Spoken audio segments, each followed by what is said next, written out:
இன்றே டவுன்லோட் செய்து உங்கள் ஃபேவரட் ஷோக்களை என்ஜாய் பண்ணுங்க.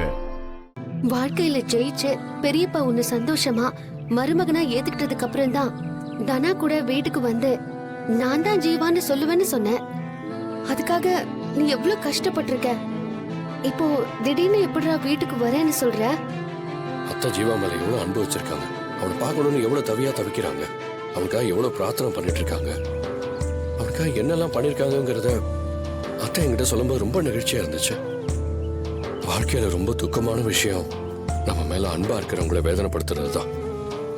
அத்தை என்ன வீட்டுக்கு வாப்பான்னு கெஞ்சிறப்ப என்னால முடியாதுன்னு சொல்ல முடியல. அவங்க அன்புக்கு கட்டுப்பட்டு சரின்னு சொல்லிட்டேன். அது சரிடா, ஆனா நீ வராம போனா அவங்க ரொம்ப துடிச்சு போயிடுவாங்க. அவங்கள நீ ஏமாத்துற மாதிரி ஆயிடும்ல. என்ன பண்ண போற? அத்தை நான் ஏமாத்த விரும்பல. அது பெரிய தப்பு. வரணும்னா சாதாரணமா வர முடியாது. வந்து மாட்டிக்கிட்டா ஏன் எத்தனை நாள் சொல்லாம இருந்தேன்னு கேட்பாங்க. ஜெயிச்சு போய் மாட்டிக்கிட்டாலும் எத்தனை நாள் ஜீவான்னு சொல்லாம இருந்ததுக்கு அர்த்தம் எல்லாம் போயிடும். ஆமா கதிர், நீ வீட்டுக்கு வரணும். பெரியம்மா உன்னை பார்க்கணும். ஆனா கதிர் தான் ஜீவான்னு அவங்களுக்கு தெரியக்கூடாது. அதுக்கு நீ என்ன செய்ய போற, எப்படி செய்ய போற?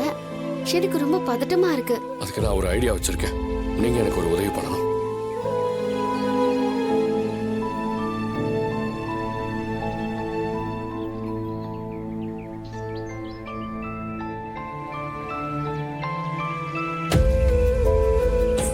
இதான் என்னோட பிளான்.